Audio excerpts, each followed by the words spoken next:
Hey, Laura, does Amazon's Alexa live at your house? She does indeed. Yeah, mine too. And you know, it might turn out that she makes all of us a little healthier. I'm Mark Huffman in the United States. And I'm Laura McKeever in the United Kingdom, and this is RX411, your prescription for health. With science-based health news and information from both sides of the Atlantic, direct from rx411.com. And today we're going to talk about Alexa.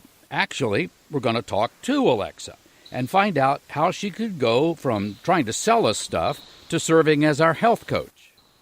Well, this should be interesting. Alexa, welcome to the RX411 podcast. Have you ever been a guest on a podcast? I'm not sure. Okay. Well, Alexa, do you have any health tips for us? I don't know that. Well, I see we have some work to do here. Laura, why don't you give it a try? Maybe we need to ask her a specific health question. Alexa, how many calories should an adult consume on a daily basis? A moderately active male aged 31 to 50 should eat 2,400 to 2,600 calories a day. A moderately active female aged 31 to 50 should eat 2,000 calories a day. Hey, that's pretty cool. So can she do more? Probably, but with a little training. So what kind of things can she help us with? At the moment, there are a few programs and apps that are in the pipeline that are going to be designed to help Alexa make a diagnosis based on your voice. You don't need a medical degree to realize that this doesn't mean that she'll be able to diagnose everything and anything, or that she'll even replace doctors.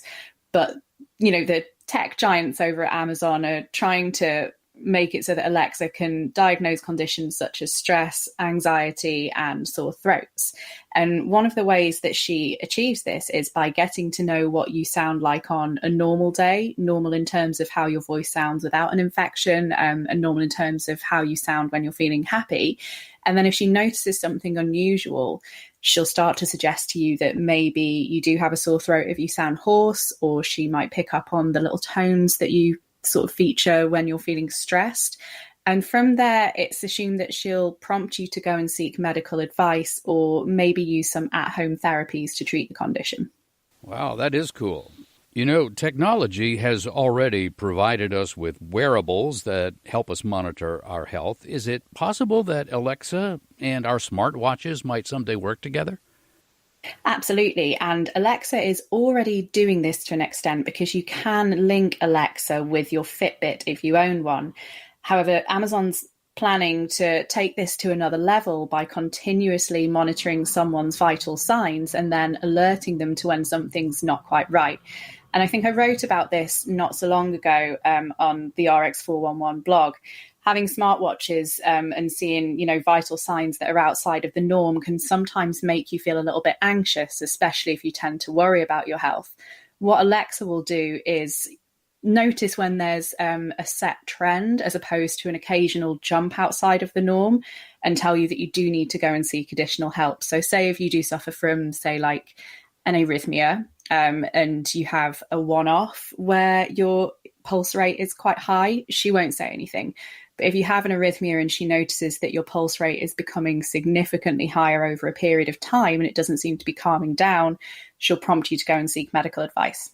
And didn't you recently write about Alexa's potential to help us deal with things like pain, anxiety, and stress? Yes, and I think I wrote about this on a post this week regarding Alexa and how she's going to help us sort of manage our health at home.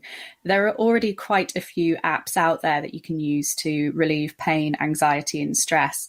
For example, on the anxiety and stress front, you can use Alexa to connect to apps such as the Headspace app, which is don't know how to phrase this in a diplomatic way, but a more accessible everyday form of meditation for those who might not otherwise invest in the more hippie side of things.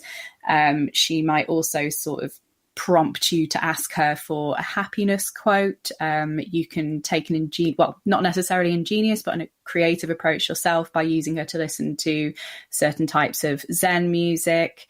As for yoga, there are some yoga apps. If you already know the names of yoga moves, Alexa will create a yoga routine for you that can help you relax, stretch out certain muscles. the Alexa app market is now open in the same way that the iPhone app market is. More and more people are bringing helpful apps to Amazon. Now, is this the kind of thing that's going to be way in the future, or might we see it this year? That's a little bit sort of difficult, I guess, to predict, because as far as I've seen and I've written about, we know that Alexa's going to be doing more in this area, but Amazon are sort of drip feeding what it is that she's going to do. I suspect in the next year, because the Alexa skills platform that I just mentioned is now open, we'll start to see more, not necessarily rudimentary apps, but not the type of apps that would be, say, FDA approved. They'll creep onto the market over the next year. As for when we're going to see the more advanced ones, such as the trends that I mentioned, monitoring somebody's pulse rate, or, figuring out when they're, displaying signs of worsening depression, whether that will happen this year, I'm not too sure.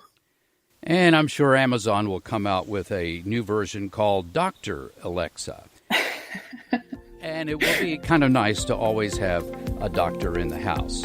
A reminder that for all the latest science-based health news and information, your one-stop source is Your Prescription for Health, rx411.com. That'll do it for us. Until next time, I'm Mark Huffman, needing all the help I can get to stay healthy and in shape. And I'm Laura McKeever, looking forward to working with my new health coach. And Alexa, it's been a pleasure having you on the show. Talk to you later. Ditto that. So long, everybody.